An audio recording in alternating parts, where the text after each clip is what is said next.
Imagine waking up every morning excited and fulfilled, knowing that your life's work is making a real difference in the lives of others. Hey leaders, welcome back to my channel. My name is Miles Threat, and I help ambitious leaders like you build a lasting legacy no matter where they're at in their leadership journey. I do this by helping you climb that corporate ladder, launch your nonprofit dream, or build that family business you've been aspiring for. Today, I'm going to break down for you exactly how you can transition from just dreaming about launching your own nonprofit to actually making it a reality as your full-time legacy venture. Now, before we dive in, you know the drill. Smash that like button and subscribe to my channel. Have you been feeling that entrepreneurial itch? You volunteered, maybe you've served on a board or two, but you have this burning desire to take it to the next level by having your own full-fledged nonprofit organization. One that aligns perfectly with your life purpose and allows you to merge making an impact while financially providing for yourself and your family. Well, I'm here to tell you, it is absolutely possible to have that passion project you've been dreaming about be in your mainstream of income as well. In this video, I'm going to walk you through the steps to transition from just dreaming about it to having a sustainable full-time nonprofit venture. We're going to clearly define how your purpose can line up with your vision. Map out some specific projects and services you're going to provide. Build out that leadership team. Legally incorporate yourself and set up that tax-exempt status and create a marketing and fundraising strategy. If you follow this roadmap, you will be well on your way on finally pursuing your life's work through your nonprofit endeavor. So let's get started. The first point on the roadmap is defining your purpose and your vision impact that you want to have in your nonprofit. When you think about your nonprofit dream that you have, what is it about your purpose and your life skills that you bring to it? I don't know where you're at in your journey in life and what your experience is, but what are some of the skills that you have learned along the way? When I go back and look at my experience and journey as in my nonprofit work, for me, it happened quite early on. Honestly, I was called to it when I was in high school. I went to college to train for it. Doesn't mean you have to go back to school and train for whatever it is you're about to do. You probably have some life experience for it. But I have worked with other leaders in the corporate world. You know, they've had a passion for things that were outside of their skills. One leader I worked with recently for his nonprofit was marriage counseling. Yes, he went back to school to train as a counselor, to learn those skills so that he could start his nonprofit work. Now that's what he did for his purpose and dream. Yes, I went to school for mine as well, but they were in my education. I was doing practical things to train for it at the same time. And I was taking those skills with me when I went into my nonprofit work as well. But what is it from your background that you're carrying with you? And along with your skills and your purpose, what you're feeling called to at the same time, what are some of the core values that you want to have for your nonprofit work? When I look back at mine and my experience, a lot of my core values came from my faith because my work was ministry related. It was something I felt called to. I knew later on in the process that I wanted to be involved in planting churches in different parts of the world. And that shaped my core values for my nonprofit work. Now, what is it for you? Are you wanting to deal with possible educational issues? Is there a societal issue that you're trying to address? What specific issue or cause are you trying to address? And then how do your skills line up with that? And then maybe you do have experience and maybe you don't. Maybe you need to get that experience. Maybe it requires you to get training, and then again, maybe it doesn't. Maybe you just want to provide resources for those that are in need. And then that's how you go about addressing that issue. And you know what? You could have a logistics background and take care of that. You've got a vision of what your purpose is. You're looking at your life experience and skills that you bring to it. You've got some core values that you want your organization to reflect and live by. Once you define those, then what is the specific population you're going to address? Is there a certain demographic? Are there certain issues or causes that you want to address? Is it going to be education related?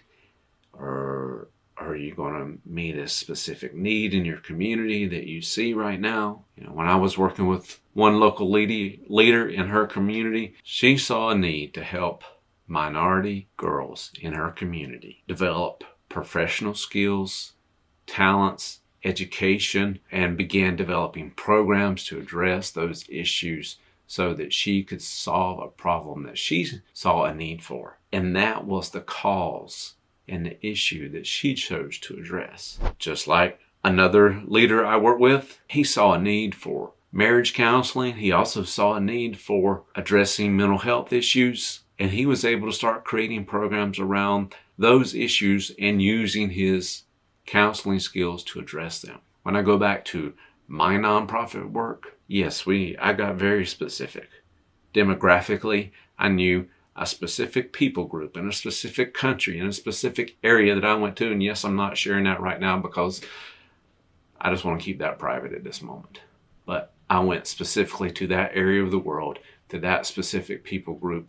And inside that, I saw other issues that I could address to bring about change in their communities at the same time, whether they were educational issues or one of the projects we had, we were providing handicap equipment in that country to address that need as well at the same time. And it all happened as we began to learn what were some of the needs. And sometimes it's you starting that first project, that first activity, that first good idea you got. Let's say if you got a bunch of good ideas of things you want to do right now, I would challenge you to get very specific about one of them or two of them max. Get focused on one or two of those. Let that be the project or program that drives your first initiative. So you've determined a specific population. You've got a cause or issue. Let's get very clear on that project or program you want to start out with. And then what level of impact do you want to make? How much is it going to cost? How many people do you want to reach? Pick a target for yourself. If you've never done this before, nobody's expecting you to be perfect. Just set a target for it and get started with it. And when you start, how do you plan to start? Are you going to start full part-time or are you going to go all in? Is it going to be something in between? When I started, I knew specifically what people group I was going to go to, what country I was going to go do it in, and broad base that I was going to do church planning in that area. Those were the three things I knew for sure. I started out just raising the support right away because I knew specifically what I was going to do. I had those three things, and those three things were all I needed to help me get started. And I started part-time for 6 months. I went full-time after that. And that's what it took for me. But I didn't have any debt.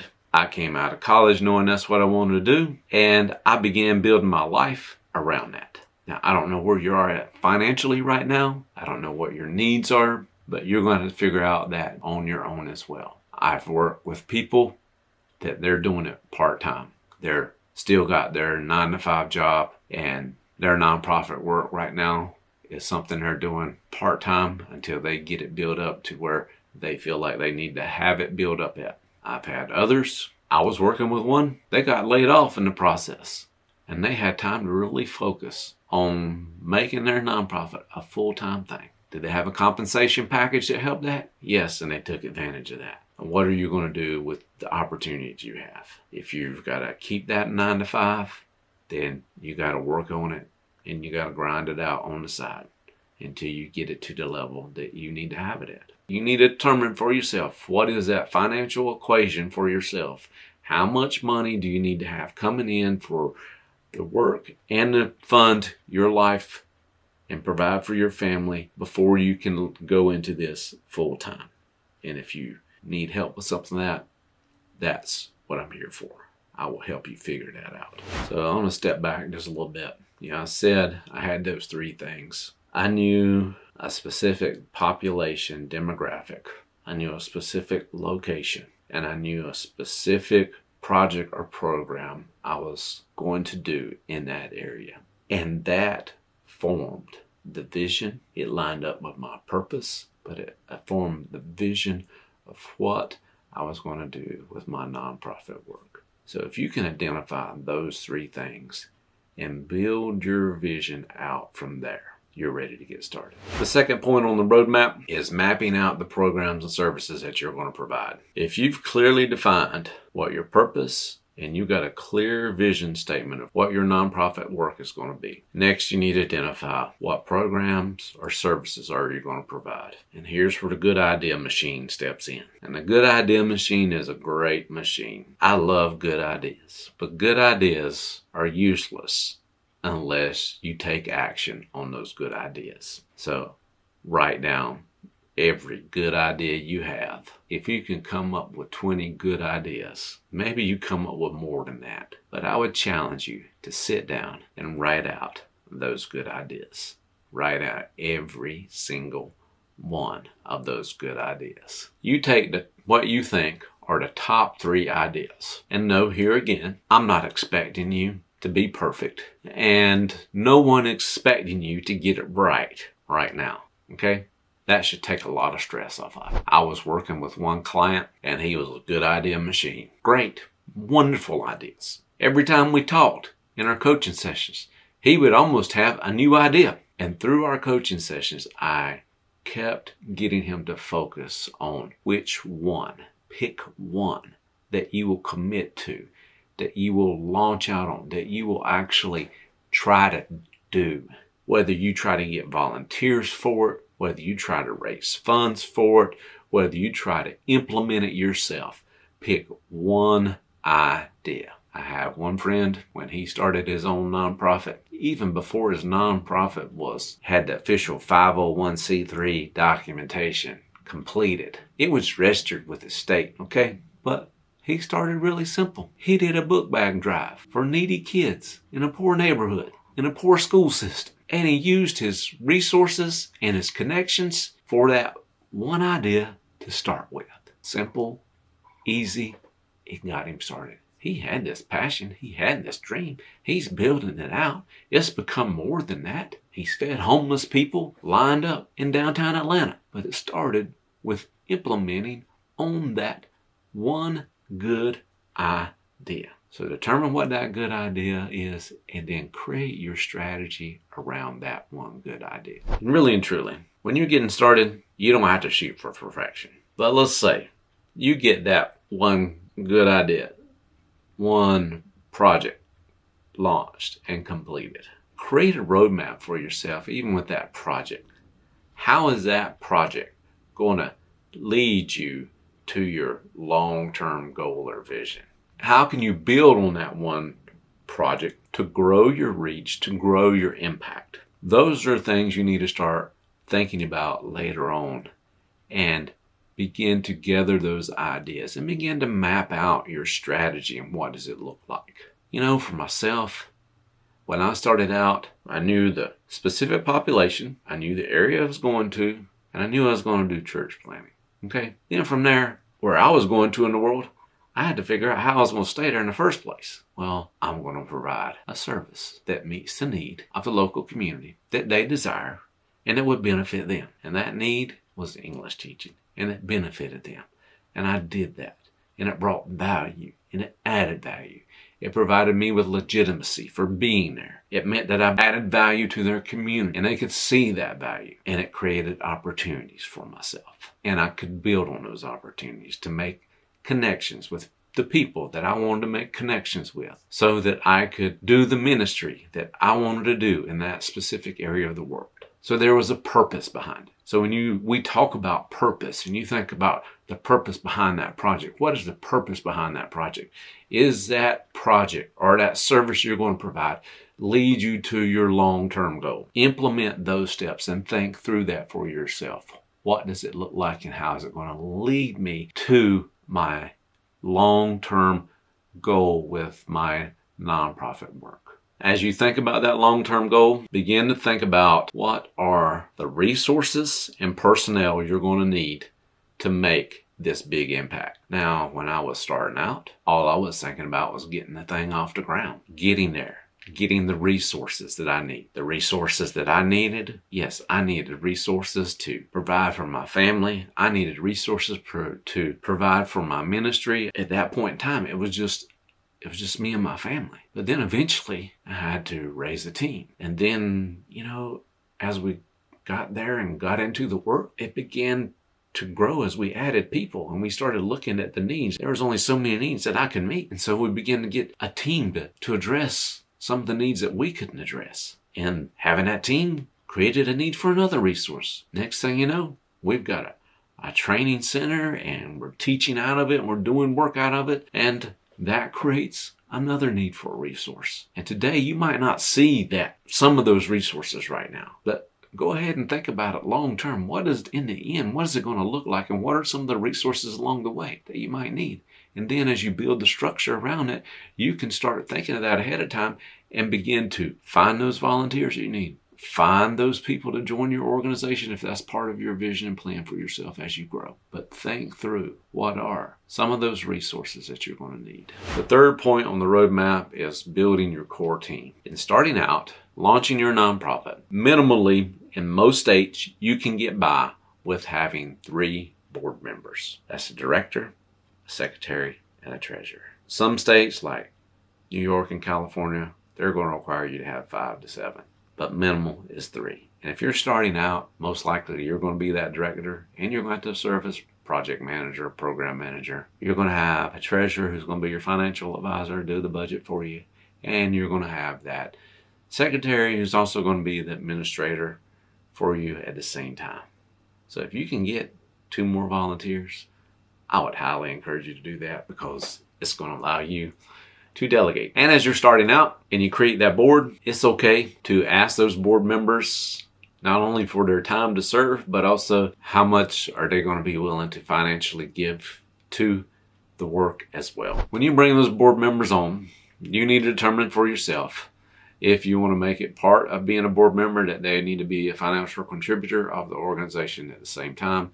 That is something you've got to work out for yourself and figure out how do you want to do that. But as a board member, if you're willing to give some of your time to it and it's an important cause, then at the same time, I could see being motivated to give financially to that cause as well and to the programs because I'm willing to give of my time as well. Now, when you think about board members, think about those people in your network. If you've been talking about this and sharing this with people, you'll find people who will get involved either because they believe in you or they believe in your cause. And if they believe in you and believe in your cause, they make great candidates as board members. When I was working with one coaching client on her discovery call, talking about her vision for her nonprofit. And in the discovery call, she named off 3 ladies in her community that were interested in what she was doing.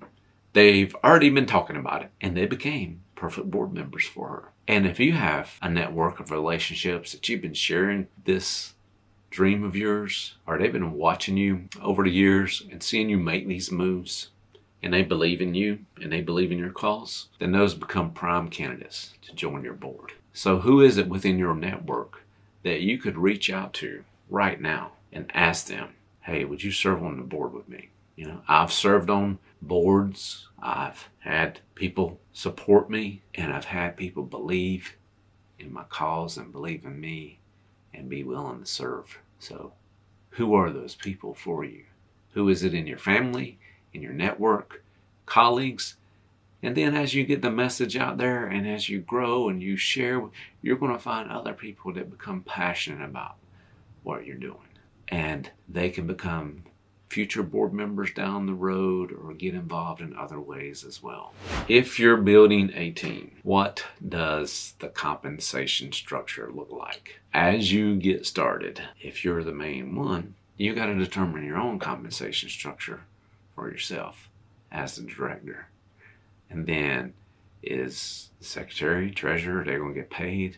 Is it a volunteer position? Are they going to be part-time positions? Are they going to be full-time positions? Depending on how big you grow and how many people you want to have on board as full-time staff. And then, are they going to be fully compensated through the organization, or are they going to be partially compensated, and then they also have to raise some of their own funds as well? And I've seen organizations do that. Some people fully compensate themselves to work in that organization by raising their own funds. I've seen organizations who fully pay them. I've seen them do some kind of partial. That is something you have to work out in your vision, in your plan. And it depends on how big you want to grow this. If you plan to grow this, then more than just your nonprofit, and you want to employ other people, you're definitely going to have to make sure you have the board to support that. And you're going to have to create a culture and a vision around building the organization as well. And that might happen in stages. It might just happen with you getting it off the ground and getting the support you need to run it and do it yourself for right now. And then as you start making impact and you start growing and you start connecting with others and you're growing your support base and you're growing your projects and you're making an impact, you're growing volunteers, and the next thing you know, you're seeing an opportunity and you're seeing, all right, this is the phase that I start growing an organization. And then you transition into the organizational development phase and growth of it. And maybe you're taking a back seat from the day-to-day work, but you're taking more of a direct seat of growing the organization and growing the impact that way. And then you step into growing a culture and spreading that vision and growing an organization. So the fourth stop on the roadmap is the real fun stuff. It's the legal and tax-exempt setup paperwork. Lots of it. When I work with entrepreneurial types, whether they're starting their nonprofit or want to start their own business, the reality, there's a lot of similarities. One of the biggest things is all the extra paperwork you got to do. You still got to go to your Secretary of State, and you've got to register your charitable organization with them. You've got to check and make sure you can use the specific name that you want to name your organization. And the fees are going to vary from state to state as well. So I'm not going to sit here and read that off to you. You can look all that stuff up online, right? It's all out there for you. You can register it online. You can check, make sure you can use the name, and you can pay for it online, right? You start there and you start your registration process with your state. Once you get incorporated with your state, you're going to have to obtain your 501c3 tax-exempt status with the IRS. As far as applying for your 501c3 tax-exempt status, best thing you can do, go to the IRS website and review the most recent information. They even have an eligibility worksheet for you to work through to see if you're eligible for it. Yes, you're going to need to have bylaws. You're going to need to have your articles of incorporation. You're going to need to have your board in place, and there's going to be a full application process.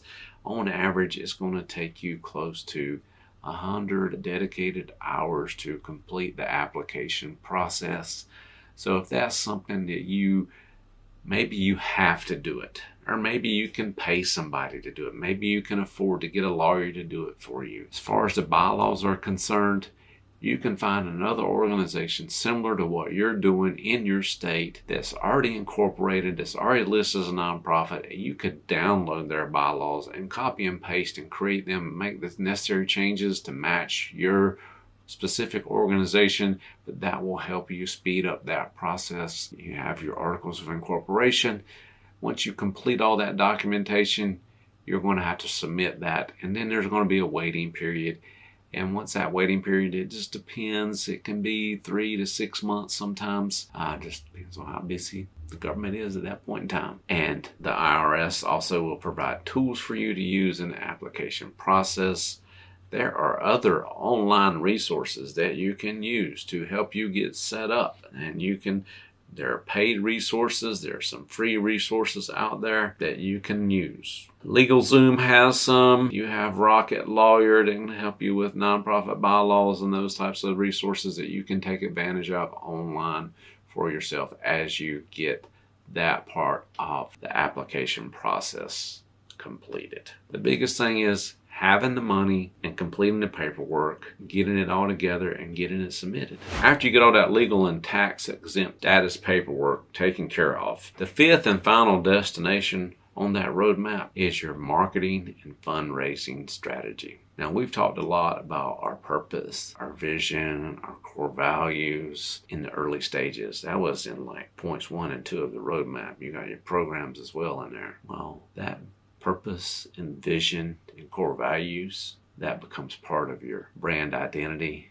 It becomes part of your marketing strategy. And this is where you start leveraging social media to market this vision that you have. And hopefully, all along the way, you have been documenting your process. Documenting your process of your purpose, your vision, building all this together, making this dream come true becomes part of that marketing strategy. The reality is, when you start putting it out there that you're doing this, you're starting to build that brand image. And as you define it more, you're marketing it because you're sharing it on your social media channels. Maybe you start out with just one platform. Get really consistent with that one platform and just use that one social media platform until you're established enough and start that fundraising process. Yes, you're going to need to have that website. You're going to need to build that, pay somebody, go to Fiverr, Upwork to do that, or find a friend, a volunteer that's willing to do that for you. Whatever financially you're able to handle at that point in time. You create that website for yourself and you begin to get your message out there, and you start using your social channels to do that. And you start connecting with people. One of the main ways that I raised funds for my nonprofit work was through crowdfunding. And that was just connecting with people that I had in my network. I began getting donations through those people, and it was through those people that I began to connect with others and create relationships with, and grew my network that way. Did I eventually get to the point where I was actually cold calling people that I never knew, organizations that I didn't have any contacts with? Now, I found organizations that were interested in the things that I was doing, and they were already supporting works like mine, and I made connections with them and was able to raise support through them as well. And that's the way I chose to do it for myself. I worked recently with a client, and he had an online platform that he was going to use to get donations for his organization to get started. And actually, he was hiring college students to sell promotional coupons that he would get a certain percentage of those coupons that would go into his organization to fund his work and fund what he was doing. And that was the method and approach that he started out with. Others, when they start out, they ask their board members to contribute so much to the organization to help get it off the ground. There are giving platforms that you can use online to begin that with. You've got to define for yourself what method of fundraising are you going to use, and use those methods to generate those funds. As you're documenting your journey and you're putting your information out there on social media and building your presence and marketing what you're about to do with this, your nonprofit work, this organization you're building, the projects that you're going to do, you need to create an opportunity to build an email list from that. And from that email list, you need to be able to put some kind of content in front of a newsletter, information regularly in front of those people, so that you create an avenue for them to donate and give. You think about that first project that you're going to launch. How much is it going to cost? How much do you want people to invest? How much is it going to cost to run your organization? Well, then you need to sponsor those things, promote those things, and ask people to give directly to them. Create those avenues for them to give, whether it's you providing a link, whether it's you sending them a newsletter or information directly to their email address, whether it's through a different online giving platform that you establish with yourself, with your organization, or your work that you're doing that they can give to as well. As you do that, you can ask people to give on a monthly basis, or maybe they give through specific projects. As you're marketing and doing the fundraising at the same time, just like you would create a content calendar for yourself to get your information out there to market it, you need to create your fundraising calendar as well, and run them simultaneously, run them together, and let the different projects or work that you're doing drive the campaign. Begin to identify who are those donors that are going to be willing to give to you on a monthly basis, and then who are those donors that like to give to special projects or programs. And then that becomes part of your marketing strategy. It becomes part of your content strategy. It becomes part of your fundraising strategy. And so as you think through that for yourself, you have to build that out so that you can generate the funds that you need on a consistent basis so that you can meet your needs that you have. As you're doing this, one of the best things you can do is acknowledge people for their contributions. Sometimes get really old school with it and send them a thank you note. Other times, acknowledge people on your social platforms. Some people are going to want to get acknowledged, and other people maybe they're not. Maybe you can figure that out along the way.